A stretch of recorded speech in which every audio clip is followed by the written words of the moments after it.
Hello, everyone out there online.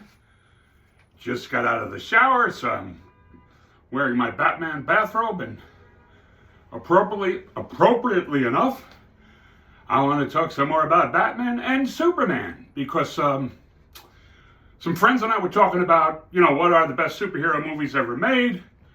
We all kind of agreed that get a good look at my collection there, that the Superman78 and the Batman89, because their influence, they're what started the current superhero craze.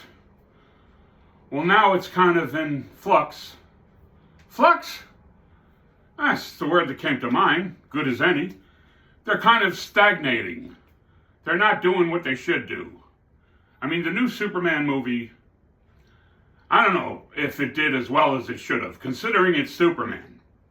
It's taking a long time for the follow-up to the Matt Reeves Batman movie. I don't know what the hell's going on there.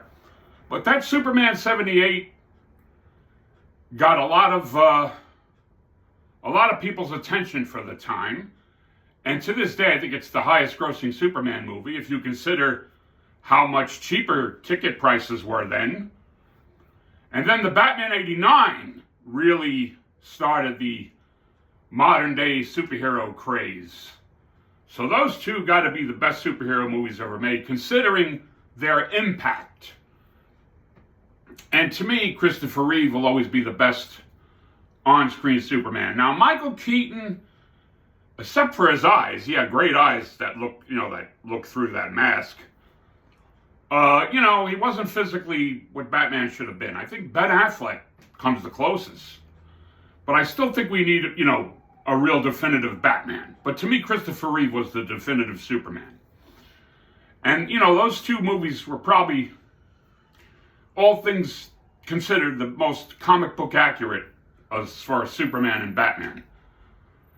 And, Batman, ever since, they make him darker and darker, and as much as I like that, but that's not as comic book accurate as it could be.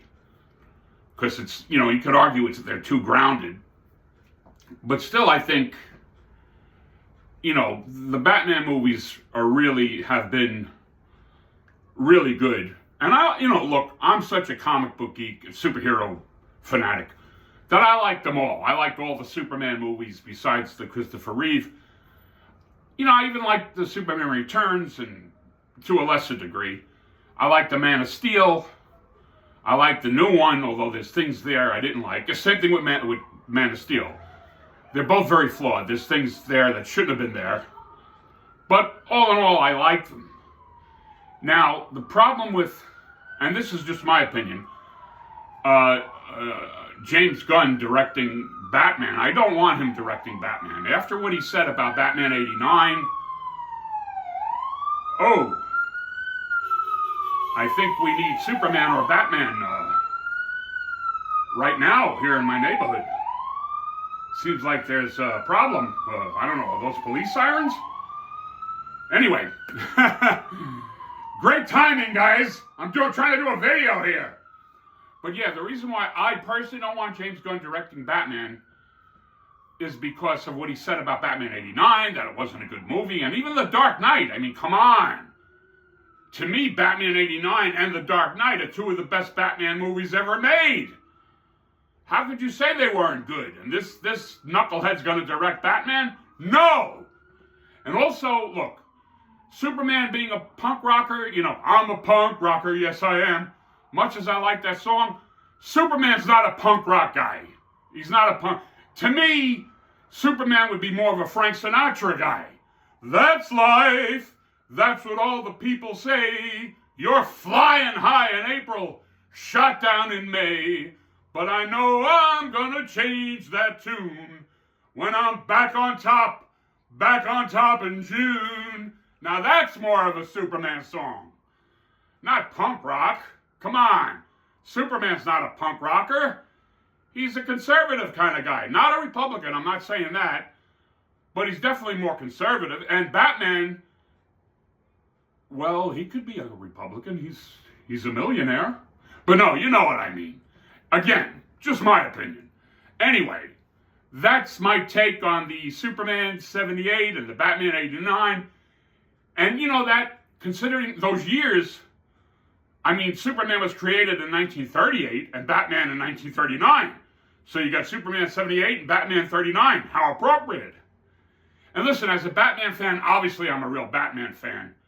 I also, besides loving Batman, I love Superman. Because if it wasn't for Superman, we wouldn't have Batman. That's why Batman was created. To, backtrack on Superman's popularity. Superman was so popular then, they wanted more superheroes, and they followed up with Batman. And although they made him, the opposite of Superman, he doesn't have superpowers, he's a vigilante, it's still, the reason we got Batman was because of Superman. So all you Superman fans out there, yes, us Batman fans really appreciate Superman. Anyway, there you go. So, until the next video, be well.